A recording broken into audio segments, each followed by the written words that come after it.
A lot going on in the title picture. Raw, NXT, SmackDown, a very busy title picture in the world of WWE at the start of the new year. And actually, crazy enough, we had a little, I would say, a conversation earlier this week. Wasn't ended up being recorded for a podcast because of some Yeah. technical difficulties. So it's kind of a re-upload. But to give you a taste of what we talked about, we previewed the SmackDown Championship match in which we wondered who would win and how would Drew McIntyre lose again.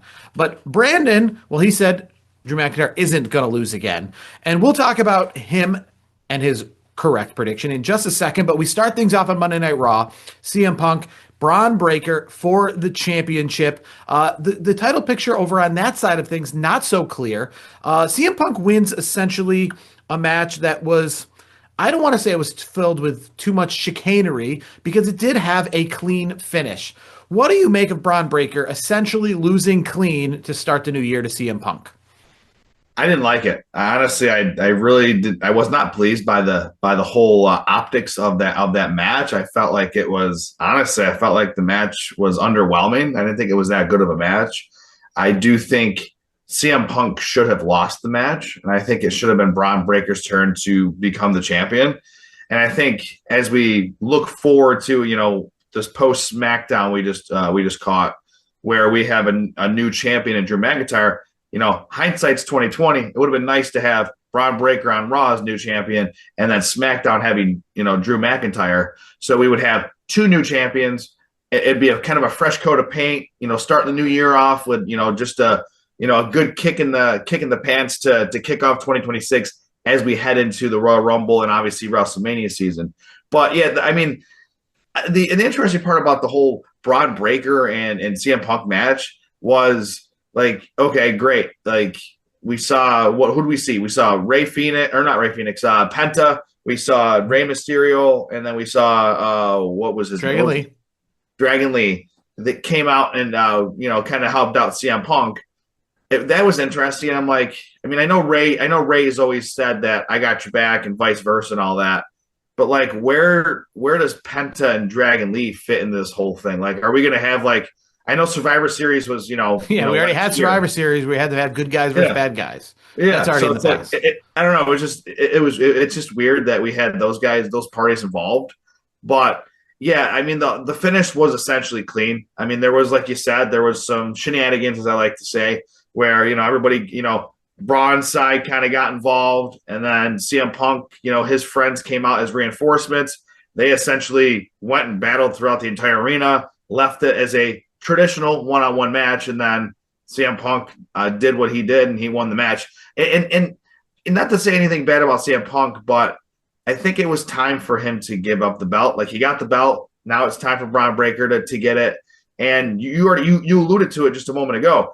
The Raw picture is pretty cloudy right now. Like, we don't know what's next, who's in the running for a title shot. Like, who are the front runners? SmackDown's got a bunch of them, which we'll get to. So I'm kind of curious, like, where do you think Raw goes with this?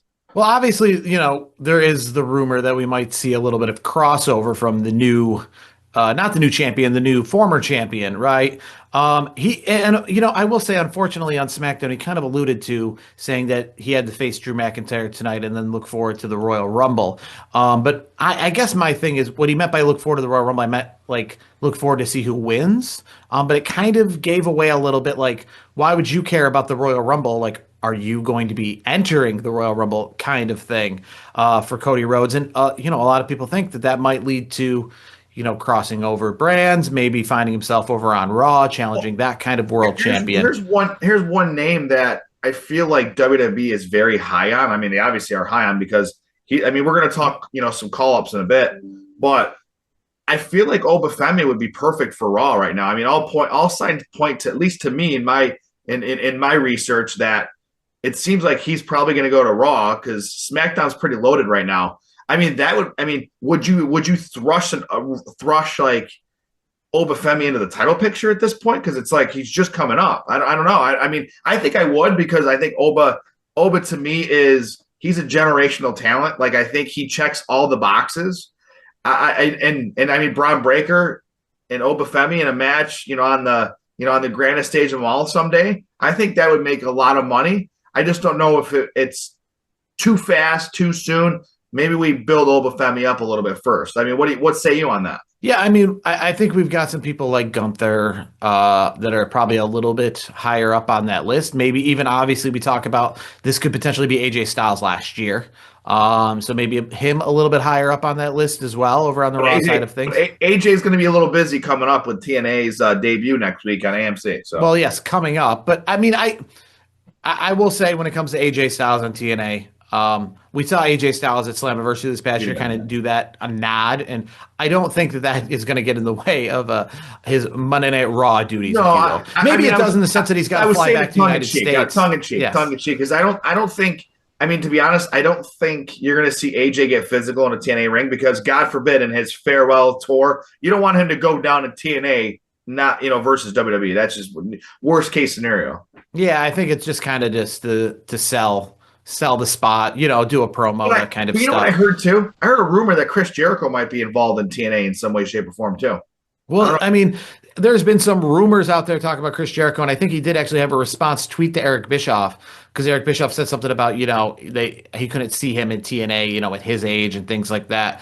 And it kind of was like response to that Eric Bischoff tweet, kind of like an intrigue, like maybe I could see myself doing a run in TNA. I mean, I will say Chris Jericho, he's been everywhere. The only thing he hasn't done in TNA is wrestle. He actually has been in TNA in the fact that his band has performed in TNA, but he's wrestled in AEW. He's wrestled in New Japan. He's wrestled in WWE. He's wrestled in WCW. Ring of Honor. So we just got to see him wrestle in TNA to really. And you want to talk about Grand Slam guy? That's a Grand Yeah, Slam Ring wrestling of career right Honor, there. ECW. I mean, Yeah. Yeah. he's done it all, He's literally. done it all. As we move to the NXT side of things, so on Raw, we had a title defense and a champion staying put. We'll talk about SmackDown in a second, but NXT was neither here nor there, neither win nor loss in the sense of Obafemi defends the championship, wins the championship, does not appear to have left NXT with the championship, and everything since that's happened then appears that, yes, CM Punk wins the championship and is the champion.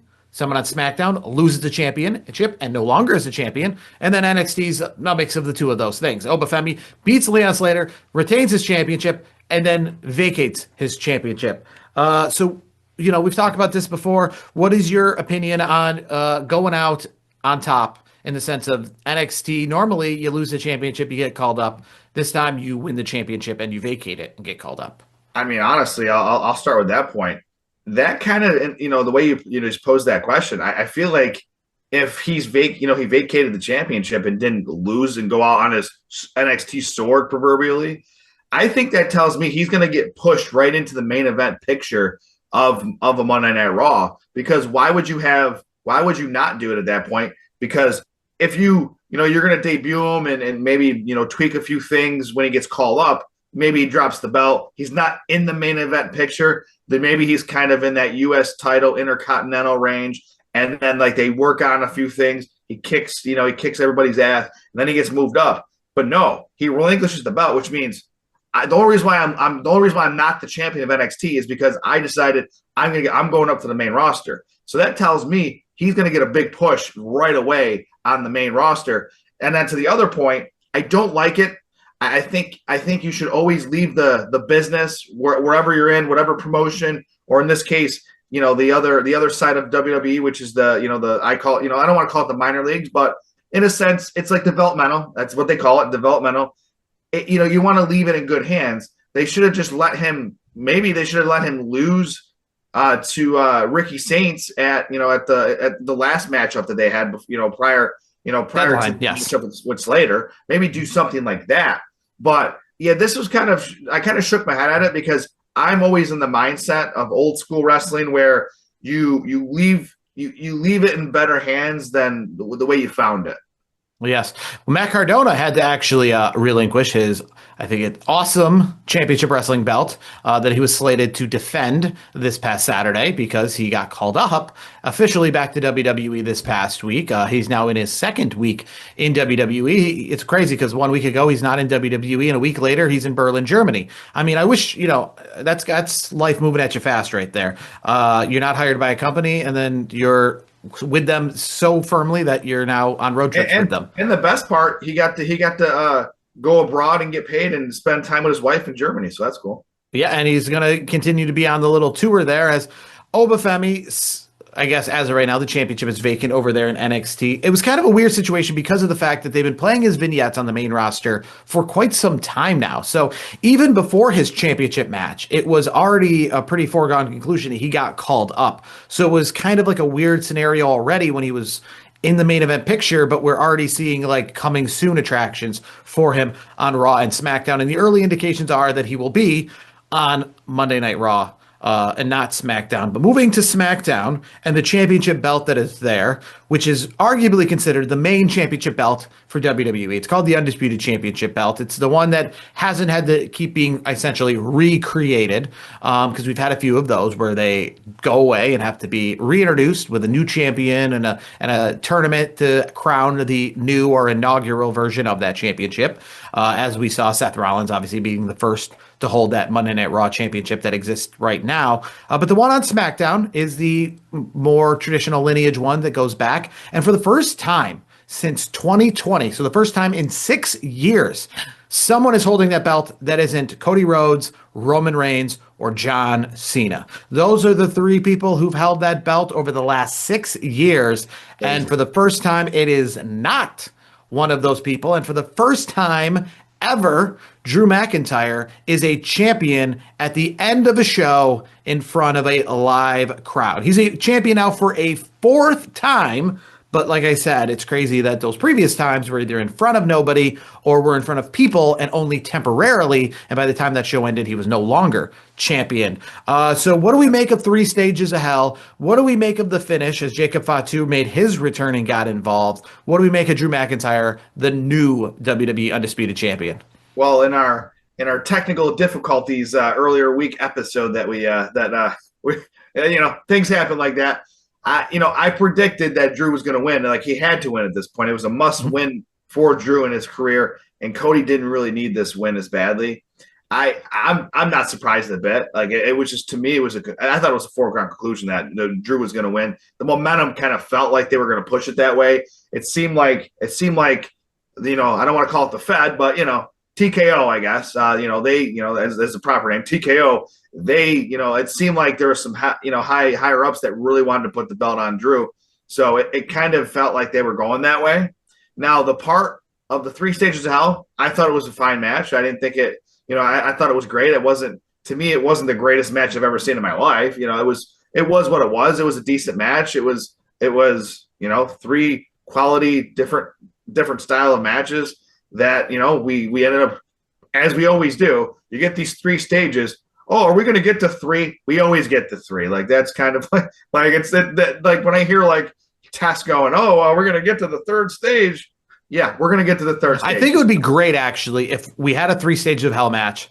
They set up the cage over the ring, and then they don't go to that 3rd stage. And then after the show's over, I want to see the faces on all the people who are in the production crew who don't know the results and don't know who's going to win and lose, who set that cage up and have to take that cage down and go, what were you thinking now that, we didn't use the cage? It was a complete waste of your 45 minutes to an hour and a half of time to set that thing up. You know what I mean? That would be just kind of funny there to have them do all of that. Like, set up a whole line of fireworks and pyro and make sure it's all set. And then after the show's over, have like Nick Khan be like, oh, we were never planning to use those. Those were just for looks. We were just trying to make it look interesting. And Now, so that would be fun. I think the match itself, though, like the finish I liked. I like a returning Jacob Fatu, where like obviously there's some bad blood with him and Drew McIntyre. That's obviously well noted. That's it's been, the finger's been pretty much pointed in Drew's direction that, hey, Jacob Fatu is the Drew McIntyre is the reason why Jacob Fatu was out of commission for a bit there. So he attacks Drew. I think obviously he was trying to screw Drew, essentially, like trying to screw him out of winning the title. Indirectly, things kind of happened with him and Cody. Cody grabbed him, and then they started going.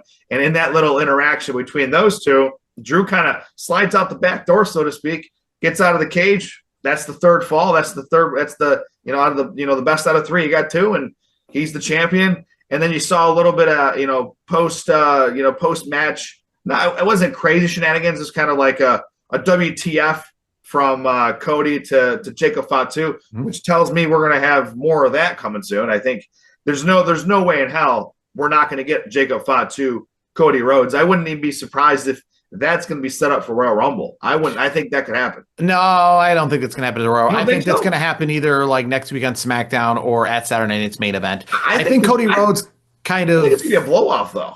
I think Cody Rhodes showed that he's going to be in the Rumble. And I think what really gave that away is the fact that, over there, if Braun Breaker lost to CM Punk and became the new champion, we'd obviously be able to foreshadow and book down the line CM Punk's rematch right away. But SmackDown's already moving on, right? We've already got this tournament next week, and this turning into a Fatal 4-Way Saturday Night's main event, turning into a championship match at the Royal Rumble, which has 8 people involved that could get down to 4, that's going to get down to 1.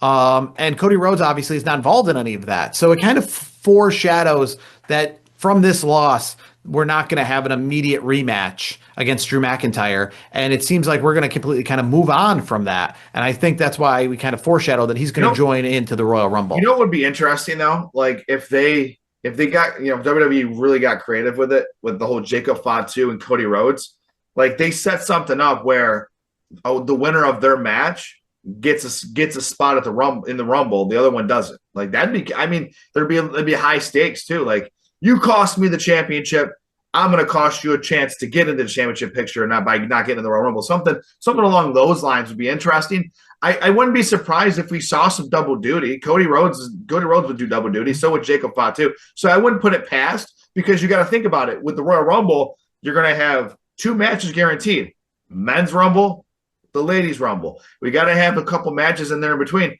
And I think exactly. But Jacob Fatu and Cody could be a perfect match where there's some skin in the game, and it's a quality match. We're not just going. Let's bring it back to 1995 times and have a free-for-all match on the pre-show leading up to the pay-per-view, and it's Cody versus Jacob on the free 30-minute countdown show, and the winner is number 30 and the loser is number 1 in the Royal Rumble later in the night. The last time I think that happened was actually I think it was Triple H and Duke Droese in a pre-show match to determine who was going to be number 1 and number 30 in the 1996 Royal Rumble. But, like I said, it is kind of strange, right? Cody Rhodes seems to be kind of the afterthought. And I think it is kind of weird that obviously Jacob Fatu got involved and then got involved with both of these parties, because as I kind of already alluded to, there's already the road to who's going to face Drew McIntyre next, which Jacob Fatu's not a part of. So how are we going to have, Jacob Fatu get his revenge on Drew McIntyre, Jacob Fatu and Cody Rhodes have their little feud, while also these new people get their opportunities at the championships in the next couple of weeks. It should be interesting to see how essentially Jacob Fatu gets involved. Because like I said, I don't know, is his first opponent Drew or Cody? I guess that's the better question.